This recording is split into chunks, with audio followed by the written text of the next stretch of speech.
it pains me to brief this Council once again on the catastrophic suffering of people in Gaza.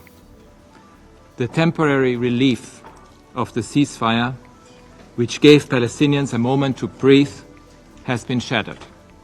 Since 1 March, Israeli military operations have killed more than 1,200 Palestinians, including at least 320 children, according to the Ministry of Health in Gaza.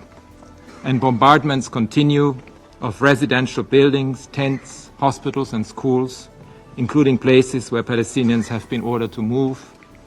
There was no let-up, even as Palestinian families celebrated Eid. I'm appalled by the recent killings of 15 medical personnel and humanitarian aid workers, which raise further concerns over the commission of war crimes by the Israeli military. There must be an independent, prompt and thorough investigation into the killings, and those responsible for any violation of international law must be held to account. The Israeli military continues to strike camps for people who have been displaced numerous times, who have nowhere safe to go. The Israeli military also continues to force civilians to move. Half of Gaza is now under mandatory evacuation orders or has been declared a no-go zone. These orders fail to comply with the requirements of international humanitarian law. Hamas and other Palestinian armed groups continue to launch indiscriminate rockets from Gaza into Israel in breach of international humanitarian law. I'm also deeply concerned about the fate and well-being of Israeli hostages still held in Gaza. Mr. President,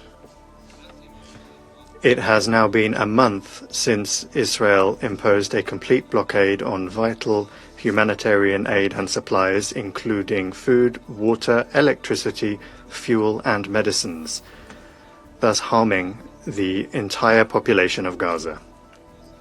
The blockade and siege imposed on Gaza amount to collective punishment and may also amount to the use of starvation as a method of war. As of the 1st of April, the World Food Programme shut its 25 bakeries across Gaza, leaving many families without access to bread. Social tensions over food shortages are palpable, alongside reports of the excessive use of force by the local police. We are witnessing a return to the breakdown of social order that preceded the ceasefire. I am alarmed by the inflammatory rhetoric by senior Israeli officials around seizing, dividing, and controlling territory from the Gaza Strip and also transferring Palestinians outside Gaza. This raises grave concerns about the commission of international crimes and runs counter to the fundamental principle of international law against the acquisition of territory by force.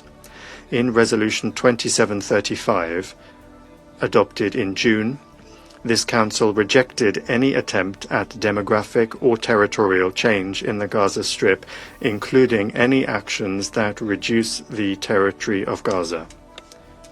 Mr. President, the situation in the West Bank, including East Jerusalem, is also extremely alarming.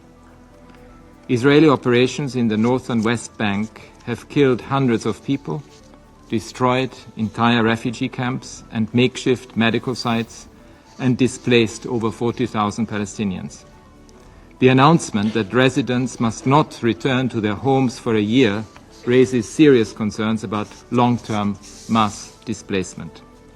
Since 7 October 2023, my office has verified that state and settler violence has killed 909 Palestinians across the West Bank, including 191 children and 5 people with disabilities, some of which may amount to extrajudicial and other unlawful killings.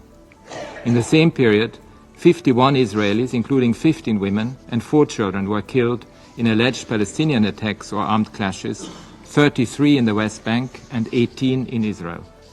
Illegal settlement expansion continues unabated as some Israeli ministers advocate for Israeli sovereignty in the occupied territory. Dozens of Palestinian herding and farming communities have been forced to leave their homes and their ancestral lands, while restrictions on movement have paralyzed the economy and are shredding the social fabric. While hundreds of Palestinian detainees were released during the ceasefire, hundreds more people have been arrested and detained. Within Israel, the severe crackdown on civic space, including against organizations defending the human rights of Palestinians, is also alarming. Monsieur le Président, nothing can justify the horrific attacks committed against Israeli communities on 7 October 2023, and nothing can justify the collective punishment of the Palestinian people. According to the Palestinian Ministry of Health, Israeli military operations since 7 October 2023 have killed more than 50,400 Palestinians in Gaza and injured more than 114,000 people. I urge the immediate restoration of the ceasefire and unimpeded humanitarian access throughout Gaza. I warn again that there is a high and increasing risk that atrocity crimes are being committed in the occupied Palestinian territory. Under the Geneva Conventions, states have an obligation to act when a serious violation of international humanitarian law has been committed. Under the Convention on the Prevention and Punishment of the Crime of Genocide, state parties have the responsibility to act to prevent such a crime when risk becomes apparent. I urge all those with influence to ensure the protection of civilians as a matter of absolute priority. It is essential that there is full accountability for all violations of international humanitarian and human rights law. All hostages must be released immediately and unconditionally. All those arbitrarily detained must also be released. Israel must refrain from any acts amounting to forcible transfer of Gaza's population. The last 18 months of violence have made abundantly clear that there is no military path out of this crisis. The only way forward is a political settlement based on two states living side by side in equal dignity and rights, in line with United Nations resolutions and international law.